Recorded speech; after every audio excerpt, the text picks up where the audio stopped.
हमारी लड़ाई जलालत से जीने की नहीं, सम्मान से मरने की है। जिस दिन हम लोगों ने आंख में आंख डालकर इन झूठा बेईमानों के खिलाफ बोलना शुरू कर दिया, ये भाग गए।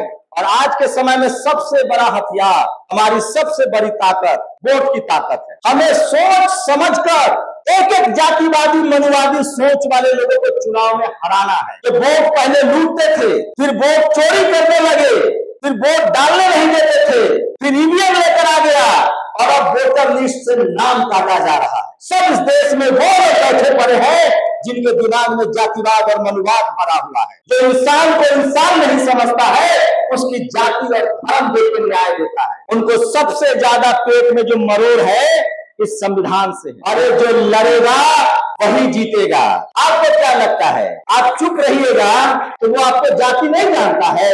आप जितना चुप रहिएगा उतना आपके पीछे पड़ेगा। वो चाहते हैं कि आपको बांट के रखे। भारत में 10% लोग 90 रोटी खा रहे हैं। आजकल बहुत सारे बाबा लोग प्रकट हो रहे हैं, गरीबों का 10-10 रुपया लेकर, और खुद मर्सिडीज से चलता है। और जो कथा सुनता है वो बेचारा लाचार, बेबस और गरीब ही रह रहा है। बहुजन समाज के सबसे बड़े मार्गदर्शक और दुनिया में सबसे बड़े समाज वैज्ञानिक, विज्ञान के जनक और मानवता के सबसे बड़े प्रतीक, करुणा के प्रतीक तथागत बुद्ध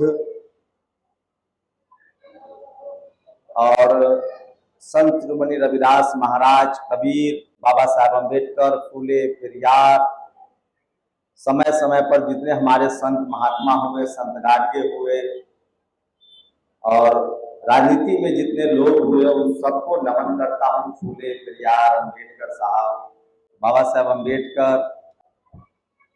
उसके बाद हाल के राजनीति के दिनों में जितने लोगों ने, मान्यवर कांसी राम साहब जिन्होंने बामसेफ की स्थापना की, DS4 बनाया, जगदेव बाबू, सोहेलाल पटेल, रामस्वरूप वर्मा जिन्होंने त्रिवेणी संघ बनाया, और उत्तराखंड के जो आप लोग यहाँ बैठे हुए हैं, प्रकृति के सबसे बड़े बचाने वाले आप लोग हैं और देश के सबसे सुंदर हिस्से में आप रहते हैं।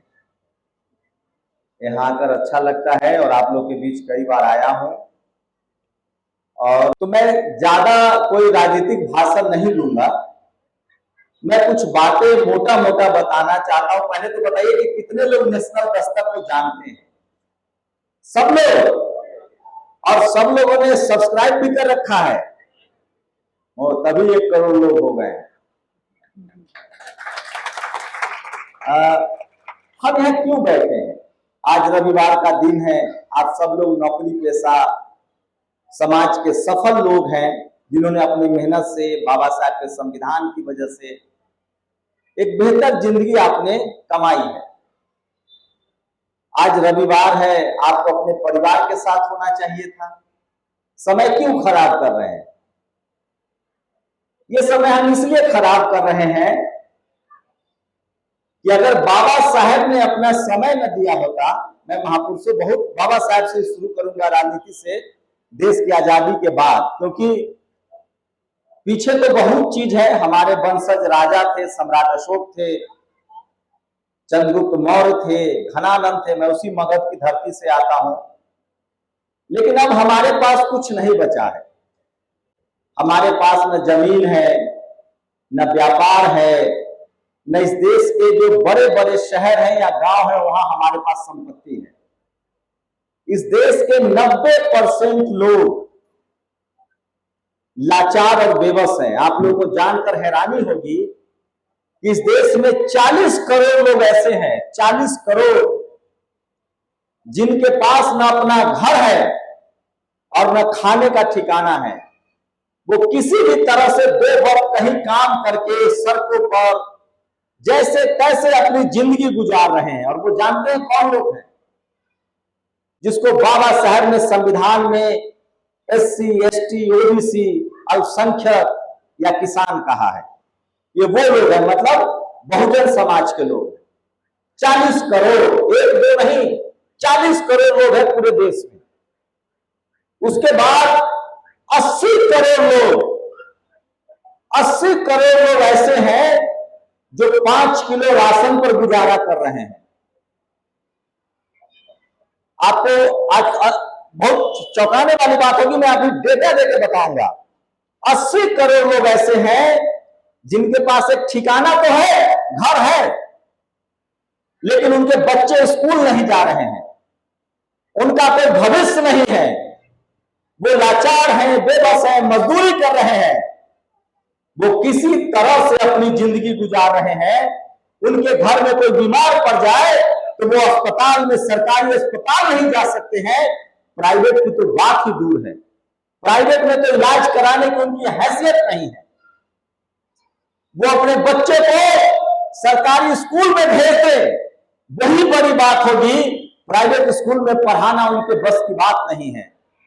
और आज बीजेपी शासित राज्यों में, खासकर उत्तराखंड हो, यूपी हो, राजस्थान हो, मध्य प्रदेश हो, जब से बीजेपी आरएसएस की सरकार आई है, स्कूल बंद किए जा रहे हैं।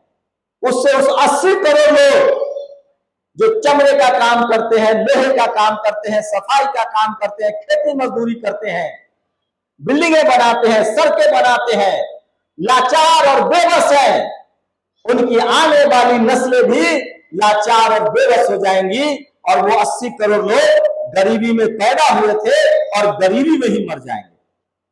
अब 40 करोड़ जिनके पास न भोजन है न घर है, 80 करोड़ लोग जिनके पास घर तो है, सर छुपाने के लिए है, लेकिन उनके पास बढ़िया खाना नहीं है, कपड़ा नहीं है, स्कूल नहीं है, नौकरी नहीं है। कितना हो गया? 120 करोड़। इस देश की आबादी 150 करोड़ है। नहीं तो जनगणना करवाएं, जनगणना भी रोके हुए हैं। सच्चाई यह है कि इस देश की आबादी 150 करोड़ है, तो 120 करोड़ लोग जो दलित, पिछड़ा, किसान, आदिवासी, अल्पसंख्यक है, वो इस देश में रेस से बाहर है। अब बच गए 30 करोड़ लोग। 30 करोड़ में हमारे और आप जैसे जो लोग यहां बैठे हुए हैं, एससी, एसटी, ओबीसी, किसान, अल्पसंख्यक के लोग मुश्किल से 10 करोड़ हैं। तो इसलिए हम लोग की जिम्मेदारी है कि बाबा साहब ने जो सेक्रीफाइस किया, पढ़ाई लिखाई के बाद उन्होंने संविधान बनाया, हमारे लिए अधिकार दिए, मान्यवर साहब ने हमें राजनीतिक चेतना से लैस किया, लालू यादव हो, रामविलास पासवान हो, जगदेव बाबू हो, सूर्यनारायण पटेल हो, तमाम लोगों ने, करुणानिधि ने हमारे अधिकारों की लड़ाई लड़ी। अब हम लोगों की जिम्मेदारी है कि सिर्फ खाए कमाए नहीं, हम लोगों की जिम्मेदारी है जो 10 करोड़ लोग हैं, इस समाज को जो पीछे छूट गए हैं, जो लाचार बेबस हैं, उनको स्कूल तक पहुंचाए, पेबैक टू सोसाइटी करें। और वही काम मैं कर रहा हूं मीडिया के जरिए। अब आप सोचेंगे कि जरूरी क्यों है, मैं क्यों करूं? अगर आप नहीं करेंगे, 10 करोड़ लोग जो पिछले 50 साल में सिस्टम का हिस्सा बने हैं, अपने मेहनत से, बाबा साहब के संविधान से, ये जो मनवादी सोच के जो लोग हैं, जातिवादी सोच की जो सरकारें चल रही है, वो स्कूल बंद कर रहा है, सरकारी नौकरियां खत्म हो रही है, यहां तक कि सेना के जवानों की नौकरी 5 साल की कर दी गई है। आपको लगता है ये सब इसीलिए किया जा रहा है? आप रुक जाइए। ये वोट पहले लूटते थे, फिर वोट चोरी करने लगे, फिर वोट डालने नहीं देते थे, फिर ईवीएम लेकर आ गया, और अब वोटर लिस्ट से नाम काटा जा रहा है। मैं फिर कह रहा हूं, अगर हम लोगों ने हर संडे नहीं, अपने रोज का 2 घंटा इस समाज को नहीं दिया, तो ये जातिवादी, मनुवादी लोग इस देश को बेचकर और विदेश भाग जाएगा। आप देखिए इन लोगों का बच्चा कहां पढ़ता है? America, London. इनका कारोबार कहां होता है? America, London.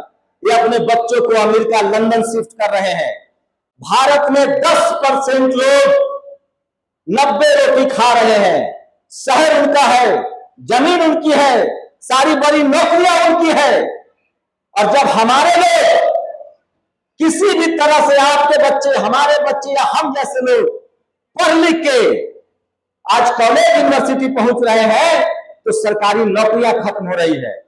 कॉलेज, यूनिवर्सिटी में बताएंगे प्रोफेसर साहब, एनएफएस नॉट फाउंड सुटेबल लिखा जा रहा है। अगर आपको लग रहा है कि हम लोग बच जाएंगे अगर एकजुट नहीं हुए, दलित, पिछड़ा, किसान, आदिवासी, अल्पसंख्यक, तो बारी बारी से सब मारा जाएगा। आप देख लीजिए 1000 साल से जातिवाद हो रहा है। मुस्लिम समाज के लोग चुप थे, उनको लगता था कि हमारा क्या लेना देना है। 10 साल से अब उनके साथ भी वही हो रहा है जो हमारे साथ 1000 साल से हो रहा था। अब उनको धर्म के नाम पर मारा जा रहा है, लेकिन हम लोग चुप नहीं रहेंगे। जाति के नाम पर, धर्म के नाम पर किसी के साथ हिंसा होगी, महिला पुरुष के नाम पर, लिंग के आधार पर किसी के साथ हिंसा होगी, तो हम लोग बुद्ध, फुले, पेरियार और बाबा साहब को मानने वाले हैं। हमें उसके खिलाफ लड़ना पड़ेगा, बोलना पड़ेगा और खड़ा होना पड़ेगा। और यही रास्ता है। हम लोग जब तक हमारे पास एक ही धन है, एक ही संपत्ति है, बाबा साहब का संविधान और वोट की ताकत। मैं इसीलिए कह रहा हूं, और हमें बताना पड़ेगा उन 40 करोड़ जिनके पास घर नहीं है और उन 80 करोड़ लोग जो लाचार बेबस हैं कि आपकी जिंदगी को कोई नहीं बदल सकता है। बुद्ध ने कहा है कोई धरती पर आपको बदलने नहीं आएगा। बाबा साहेब का विचार है वे भी नहीं आएंगे। हमें अंधविश्वास और कर्मकांड से निकलना होगा।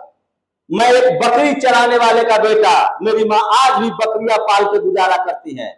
अगर मेरे पास पढ़ाई लिखाई नहीं होता, एजुकेशन की ताकत नहीं होती और संविधान की ताकत नहीं होती और आरक्षण नहीं होता, तो मेरे शरीर पर कपड़ा नहीं होता, मैं आज कहीं मर खप गया होता, लाचार बेबस और मजदूरी कर रहा होता। इस देश के आप सोचेंगे तो आपके रोल पे खड़े हो जाएंगे, आपकी रूह कांप जाएगी। इस देश के 120 करोड़ लोग रेप होने के बाद थाना में एफआईआर नहीं लिखा सकते हैं। इस देश के 120 करोड़ लोग कोर्ट कचहरी में मुकदमा नहीं लड़ सकते हैं क्योंकि उनके पास पैसा नहीं है। और हम जैसे लोग 10 करोड़ जिनके पास पैसा भी है, थोड़ी बहुत जमीन भी है, तो भी हम लोग नहीं लड़ सकते हैं क्योंकि चपरासी से लेकर चीफ जस्टिस तक, थाना, पुलिस, दरोगा, जज, सब इस देश में वो लोग बैठे पड़े हैं जिनके दिमाग में जातिवाद और मनुवाद भरा हुआ है। जो इंसान को इंसान नहीं समझता है, उसकी जाति और धर्म देकर न्याय देता है। इसका भी इलाज बाबा साहब के संविधान में है। जब तक हम लोग चपरासी से लेकर चीफ जस्टिस तक नहीं बनेंगे, तब तक हमें न्याय नहीं मिलेगा। सोचिए 75 साल से इस देश में सुप्रीम कोर्ट में जज बनते थे लोग। एक दलित जज आया दलित समाज का और उसने SC, ST, OBC का रिजर्वेशन सुप्रीम कोर्ट में लागू कर दिया। तो ये भी बाबा साहेब ने, मैं फिर कह रहा हूं, जब मैं पढ़ता हूं तो मुझे लगता है कि अगर बाबा साहब नहीं होते तो हमारे बाप दादा भी पैदा होते थे, उनके बाप दादा भी पैदा होते थे, लेकिन बाबा साहब का विजन, बाबा साहब का संविधान न होता तो आज इस 10 करोड़ लोग जो दलित पिछड़ों को, किसान, अल्पसंख्यकों को, जिनको इन मनुवादियों ने शूद्र और छूत कहा था, उनके शरीर पर आज भी कपड़ा नहीं होता। जैसे 120 करोड़ लोग लाचार है आज भी। अब वो 120 करोड़ लोग क्यों लाचार हैं? क्योंकि उनके पास एजुकेशन नहीं पहुंचा है। जिस दिन शिक्षा पहुंच जाएगी, वो भी हमारी और आपकी तरह किसी तरह इस हॉल में आकर बैठेंगे और अपने अधिकार के लिए जागरूक होंगे। जो फुले साहब ने कहा था कि विद्या बिन गति गई, गति बिन मति गई, मति बिन व्यापार गया और व्यापार बिन हम शूद्र कहलाए। इस दुनिया में अगर कोई पैदा हुआ है और अगर वो शिक्षित नहीं होगा, शिक्षा होने का मतलब ये नहीं है कि सिर्फ किताब का ही शिक्षित हो, सामाजिक रूप से शिक्षित हो।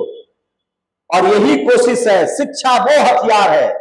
और इसीलिए जातिवादी मनुवादी लोग अब स्कूल बंद कर रहे हैं, कॉलेज बंद कर रहे हैं, नया स्कूल कॉलेज नहीं खोल रहा है। आपको धार्मिक अंधविश्वास और कर्मकांड में धकेला जा रहा है। मैं इसलिए कह रहा हूं कि आप लोग जो बैठे हैं, आप समय नहीं बर्बाद कर रहे हैं, इतिहास में अपना नाम दर्ज करा रहे हैं। और मैं फिर कह रहा हूं, धरती पर कोई अमर होने नहीं आया है। बाबा साहब अमर रहेंगे, फुले, पेरियार, अंबेडकर अमर रहेंगे। क्यों? तो उन्होंने दुनिया को मानवता के लिए काम किया है। तो अगर आप लोग को अमर होना है तो सामाजिक काम कीजिए, समाज के लोगों के दुख तकलीफ में हिस्सेदार बनिए। और ये जातिवादी मनुवादी लोग आपको सिखाएंगे कि अरे क्यों दूसरे की मदद कर रहे हो, क्या मिल जाएगा तुम्हें। वो चाहते हैं कि आपको बांट के रखे। और उनका क्या है, वो क्या करता है, अपने जाति के हिसाब से नौकरी देता है, अपने जाति के हिसाब से नंबर देता है, अपने जाति के लोगों का दुख दर्द दूर करता है। हमें क्या कहेगा, तुम क्यों कर रहे हो काम, बर्बाद हो जाओगे। अरे हम कौन से आबाद है जो बर्बाद हो जाएंगे। मैं 15 साल तक टेलीविजन चैनल में नौकरी करता था, अच्छी सैलरी थी, आप सोच नहीं सकते, कलेक्टर से ज्यादा। जब मैंने नौकरी छोड़ी तो मुझे भी यही कहा जा रहा था। मैंने कहा कि अगर बाबा साहब ना होते तो हम ना होते। पूरी जिंदगी पेट में खाना चाहिए, शरीर पर कपड़ा चाहिए, और बाबा साहब का विचार है अब पूरी जिंदगी समाज के लिए जीऊंगा। और समझ लीजिए, ये जातिवादी मनुवादी हमारे लोग कहते हैं नौकरी में है, मैं तो जजों से मिलता हूं, आईएएस से मिलता हूं, डॉक्टर, इंजीनियर, कलेक्टर, एक ही बात बोलेंगे, डर लगता है, कुछ कर देंगे। अरे जो लड़ेगा वही जीतेगा। आपको क्या लगता है, आप चुप रहिएगा तो वो आपको जाति नहीं जानता है। आप जितना चुप रहिएगा उतना आपके पीछे पड़ेगा। और मैं फिर कह रहा हूं, बाबा साहब की लाइन है, जिंदगी बड़ी नहीं शानदार होनी चाहिए। अब मेरा एग्जाम्पल लीजिए, बाबा साहब तो बहुत बड़े ग्लोबल लीडर हैं, वो तो सिंबल ऑफ नॉलेज है। मैं एक मामूली सा यूट्यूबर पत्रकार, बिहार के गांव में पैदा हुआ, कौन जानता था, क्या मैं कलेक्टर हो जाता तो भी नहीं जानते। आज मुझे इस देश के 10 करोड़ लोग जानते हैं। यह है बाबा साहब के विचारों की ताकत। बाबा साहब के विचार, संविधान का विचार, और मैं शुक्रिया अदा करता हूं बामसेफ का। ये लोग जिस तरह से अपनी जमा पूंजी, अपनी मेहनत की कमाई एक एक रुपया करके लगाते हैं, इसी से देश बदलेगा, ये समाज बदलेगा। और हम असली राष्ट्रवादी हैं, और हम किसी धर्म के खिलाफ नहीं है। अरे हमारे पास तो तथागत बुद्ध का धम्म है, विचार है, उससे बड़ा मानवतावादी धम्म क्या हो सकता है। बुद्ध क्या कहते हैं, लोग कहते हैं कि बामसेफ धर्म के खिलाफ है। अरे इंसान को हाथ थामना, इंसान की जिंदगी को बेहतर बनाना, इससे बड़ा धर्म कौन सा है, इससे बड़ा विचार क्या है। तो शुक्रिया बामसेफ के लोगों, आप जिस तरह से अपनी कमाई, अपना समय खासकर शोषित, वंचित और गरीब लोगों को दे रहे हैं, बामसेफ दुनिया का सबसे बड़ा ऐतिहासिक और सम्मान प्राप्त करने वाला एक दिन संगठन साबित होगा। बस जरूरत है, जो दिमाग में डर है, हमें भी लोग कहते थे मार देंगे, पीट देंगे, हम कहे कौन अमर होने आया है। हमारी लड़ाई जलालत से जीने की नहीं, सम्मान से मरने की है, और कोई नहीं मार सकता है। बाबा साहब का संविधान है, सोचिए कैसे लड़े होंगे बाबा साहब, कैसे लड़ रहे थे फूले पेरियार अंबेडकर। तो मैं इसलिए कह रहा हूं, मैं वहीं आ रहा हूं, ये जो आप बैठे हैं आज, ये बर्बाद नहीं कर रहे हैं। आप अपने समाज को, आप मानव जाति को और अपने देश को आबाद करने के लिए बैठे हैं। तो खुद के लिए ताली बजाइए कि आप समाज के जागरूक लोग हैं, सचेत लोग हैं और जगे हुए लोग हैं। जो भी यहां बैठे हुए हैं, ये इस समाज के जगे हुए लोग हैं। और आप कैसे जगे हुए हैं, कोई आपको ठग नहीं सकता है, कोई आपको धोखा नहीं दे सकता है। आप समाज में जो कंट्रीब्यूशन कर रहे हैं, जो अपनी मेहनत की कमाई लगा रहे हैं, ये लड़ाई लंबी चलेगी। गरीब, वंचित, शोषितों की लड़ाई है, मानसिक रूप से गुलाम समाज की लड़ाई है। थोड़ी तकलीफ होगी, लेकिन जब एक बाबा साहेब ने आजादी के बाद करोड़ों, 10 करोड़ लोगों की जिंदगी बदल दी है, तो हम 10 करोड़ लोग मिलके 120 करोड़ लोगों की जिंदगी बदलेंगे, ये तय कर लीजिए। और मैं दावे के साथ कह सकता हूं कि जब तक ये संविधान रहेगा, अगर हम लोगों ने संविधान को बचाते रहे, तो ये संविधान हम सबको बचाएगा, ये भी आप लिख लीजिए। जिस दिन ये संविधान खत्म हो जाएगा, हम सब खत्म हो जाएंगे। और यही मनुवादी और जातिवादी चाहते हैं। उनको सबसे ज्यादा पेट में जो मरोड़ है इस संविधान से है। सोचिए, चपरासी से लेकर चीफ जस्टिस तक जो बैठा हुआ इस संविधान की ताकत से, वो भी इससे नफरत करता है। तो मैं इसलिए कह रहा हूं कि हम लोग वाम सिर्फ जो संगठन है, DS4 जो संगठन है, और बहुजन समाज के जो लोग होते हैं, हम लोग के DNA में मानवता है, हम लोग के DNA में इंसानियत है। हम वो लोग हैं जो गरीब है, भिखारी है, आधा रोटी हमारे पास है और कोई आ जाए तो आधा रोटी और उसको दे देते हैं। इसलिए हमें एक सामाजिक प्राणी बनना है, हमें भारत का असली नागरिक है, हमें मानवतावादी लोग हैं, हमें एक दूसरे का हाथ थामना है। और 120 करोड़ लोग जिस दिन जागरूक हो गए, ये देश फिर से सोने की चिड़िया बनेगी, सम्राट अशोक का देश बनेगा और फिर कभी ताला नहीं लगेगा। कोई दलित, पिछड़ा, किसान, आदिवासी, अल्पसंख्यक, उन सबको हमें बताना है, जगाना है कि ये देश हमारा है। इस देश के लोकतंत्र को बचाना है, संविधान को बचाना है और इस देश को खूबसूरत बनाना है। आप लोग पहाड़ से हैं, देखिएगा, आप नोटिस कीजिएगा, जिन राज्यों में आदिवासी हैं, मूल निवासी ज्यादा है, वहां खनन होता है, वहां माइनिंग होती है, वहां पर्यावरण उजाड़ा जा रहा है। और जिन राज्यों में आदिवासी, पिछड़े, दलित कम है, वहां कहता है कि नहीं, यहां पर्यावरण बचेगा, यहां खनन नहीं होगा। हिमाचल में खनन नहीं होगा, उत्तराखंड में खनन नहीं होगा, खनन होगा उड़ीसा में, खनन होगा झारखंड में। क्यों? क्योंकि वो आदिवासी है, मूल निवासी है, और यहां मनुवादियों का डर है, तो खनन नहीं होगा। ये भी बहुत बड़ी कॉन्स्पिरेसी है।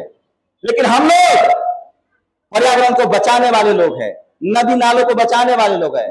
हम लोग को चाहते हैं कि सब जगह पर्यावरण बचे। ये जातिवाद की कहानी सुनाने बैठूंगा ना तो घंटों निकल जाएंगे। इनके एक एक शब्द में भेदभाव है, एक एक शब्द में जातिवाद और मनुवाद है, और इनसे लड़ने का रास्ता शिक्षा है, बाबा साहब का विचार है। तो जो लोग भी यहाँ बैठे हुए हैं, बेकार नहीं बैठे हुए हैं। आप लोग सजग लोग हैं, जागरूक लोग हैं, विचारों से लैस हैं। तो सवाल है कि करना क्या है। देखिए, बुद्ध ने कहा है, जीवन में 3-4, मतलब उन्होंने तो बहुत सारे सिद्धांत दिए हैं, लेकिन मैं कम से कम 3 सिद्धांत को मानता हूं। सबसे पहले अपना हेल्थ, और दूसरा समाज। बुद्ध ने कहा है कि अगर आपका स्वास्थ्य अच्छा रहा, आप अपने जीवन पर ध्यान देंगे। हमें लोगों को बताना है कि सस्ता नशा नहीं करना है, हमें लोगों को बताना है कि किसी भी तरह का ऐसा काम नहीं करना है जिससे हमारा शरीर खराब हो। दूसरा है समाज। जब आप स्वस्थ हैं और समाज के साथ मिलकर चलेंगे, तो तीसरी सबसे बड़ी ताकत है संपत्ति, आपके पास आ ही जाएगी। मैं आपके सामने गवाह हूं। बाबा साहब कोई टाटा बिरला थे? दुनिया में नाम है। हम लोग कोई टाटा बिरला परिवार से पैदा हुए? मान्यवर साहब टाटा बिरला थे। समाज को उन्होंने जोड़ा और दुनिया में उनका नाम हुआ। तो आप लोग जो एक एक आदमी यहां बैठे हुए हैं, अगर आप अपने समाज को जोड़ेंगे तो कल आप भी ताकतवर बनेंगे और कोई आपको अमीर होने से नहीं रोक लेगा। तो अगर आपको अमीर भी होना है, अमीर होने के लिए बहुत जरूरी है कि आप अंधविश्वास और कर्मकांड से दूर होइए। सोचिए, आजकल बहुत सारे बाबा लोग प्रकट हो रहे हैं, गरीबों का 10-10 रुपया लेकर, और खुद मर्सिडीज से चलता है, और जो कथा सुनता है वो बेचारा लाचार, बेबस और गरीब ही रह रहा है। अरे उसको ना अमीर होना चाहिए था? तो 10-10 हजार आदमी 10-10 रुपया देके वो अमीर हो रहा है, और हमारा दलित, पिछड़ा, आदिवासी, किसान, अल्पसंख्यक गरीब हो रहा है। वो क्यों जा रहा है अंधविश्वास और कर्मकांड में? क्योंकि उसके पास बाबा साहब की शिक्षा नहीं है, विचार नहीं है। आप तो नहीं जा रहे हैं। तो ये मोटा मोटी चीज है। और सबसे अंत में मैं कहूंगा, हमें अपने संविधान को बचाने के लिए, और आज के समय में सबसे बड़ा हथियार हमारी सबसे बड़ी ताकत वोट की ताकत है। हमें सोच समझकर एक एक जातिवादी मनुवादी सोच वाले लोगों को चुनाव में हराना है और लोगों को जागरूक करना है। तीसरी बात मैं कहूंगा, मीडिया, मैं पत्रकार हूं। इस देश में जब तक बहुजन समाज के पत्रकार नहीं होंगे तब तक हमारी राजनीति मजबूत नहीं होगी, सामाजिक आंदोलन मजबूत नहीं होगा। ये तो संयोग कहिए, हम लोग की किस्मत अच्छी है कि मोबाइल का जमाना आ गया है। अगर मोबाइल न होता तो हम लोग की और दुर्दशा थी। आज भी कॉलेज यूनिवर्सिटी में, मीडिया में, जुडिशियरी में अब जातिवाद दो तरह का हो गया है। पहले था मोटा जातिवाद, चप्पल नहीं पहनने देंगे, मंदिर में नहीं जाने देंगे, पानी नहीं पीने देंगे। ये आज भी हो रहा है गांव में। इससे हमारा कोई नुकसान नहीं है, ज्यादा हमें नहीं जाना है। अब महीन जातिवाद है। अब जातिवाद हो रहा है पावर सेंटर्स में, जहां पैसा है और सम्मान है। अगर आप प्रोफेसर बन गए तो आपको नॉट फाउंड सुटेबल लिखेगा इंटरव्यू देंगे तो। आप मान लीजिए फिर भी असिस्टेंट प्रोफेसर बन गए तो आपका प्रमोशन नहीं करेगा। आप प्रोफेसर बन गए तो आपको वाइस चांसलर नहीं बनने देगा। आप डॉक्टर बन गए, इंजीनियर बन गए, तो जो पावर सेंटर्स हैं, अब जातिवाद शहर में हो गया है। मीडिया में, जुडिशियरी में, कॉलेज यूनिवर्सिटी में, ब्यूरोक्रेसी में, बिजनेस में। आप दलित पिछड़े हैं, किसान हैं, आदिवासी हैं, अल्पसंख्यक हैं, आपके लिए नौकरी पा लेना आसान है, लेकिन आप सम्मान से नौकरी नहीं पूरा कर सकते हैं, वो रोज आपको टॉर्चर करेगा। ये जातिवादी मनुवादी क्या सोचता है? वो चाहता है कि इसकी जाति बनाई गई थी मजदूरी करने के लिए, इसकी जाति बनाई गई थी लोहा का काम, लकड़ी का काम, चमड़े का काम करने के लिए। ये आईएएस बन गया, अच्छा ये डॉक्टर बन गया, इंजीनियर बन गया, प्रोफेसर बन गया। तो अब जातिवाद का हमला उन लोगों पर होगा जो हमारे जैसे व्हाइट कॉलर जॉब में है, जो मीडिया में है, नौकरी में है। तो हम लोग की जिम्मेदारी है, ये पढ़े लिखे दलित पिछड़े बहुजन समाज की जिम्मेदारी है कि जो महीन जातिवाद है उसके खिलाफ लड़े। तो ये बहुत महीन है और ये छोटी छोटी बातें हैं जो मैं रोज नेशनल दस्तक पर आप लोगों को बताता हूं। मैं इसलिए कह रहा हूं कि हमारे लोग हर काम करते हैं, सड़क बनाते हैं, रास्ता बनाते हैं, बड़ी बड़ी बिल्डिंगें बनाते हैं, हर काम जानते हैं हम लोग। अब तो संविधान है, आरक्षण है, हमारे लोग इसरो नासा में भी चले गए हैं, डॉक्टर इंजीनियर भी बन गए हैं। बस एक काम नहीं आता है, मुंह चलाना। जिस दिन हम लोगों ने आंख में आंख डालकर इन झूठा बेईमानों के खिलाफ बोलना शुरू कर दिया, ये भाग गए। क्योंकि 100 में 90 आबादी हमारी है, 100 में 90 वोट हमारा है। हमारे लोग बोल नहीं पाते हैं, इसलिए हमारा वोट ले जाता है और हम लाचार बेबस देखते रहते हैं। इसलिए अपने बच्चों को संवैधानिक दायरे में रहकर बोलना सिखाइए। अरे लोग झूठ बोल के करोड़पति हो रहे हैं, अरबपति हो रहे हैं, हमें तो सच बोलना है। तो बाकी आप सब लोग विचारों से लैस लोग हैं, जगे हुए लोग हैं, जागरूक लोग हैं। आपने मुझे सुना, आपने मुझे इतना सम्मान देकर उत्तराखंड की धरती पर बुलाया। आप सब लोगों को जय भीम, नमो बुद्धाय, जय संविधान, जय भारत। नेशनल दस्तक की आपसे गुजारिश है कि अगर इसको बचाना चाहते हैं तो नेशनल दस्तक को सब्सक्राइब करने के लिए रेड कलर के सब्सक्राइब बटन को दबाएं, फिर बेल आइकन की घंटी दबाएं। नेशनल दस्तक को बचाने के लिए बहुत जरूरी है कि हर खबर को शेयर करें, लाइक करें, कमेंट जरूर करें।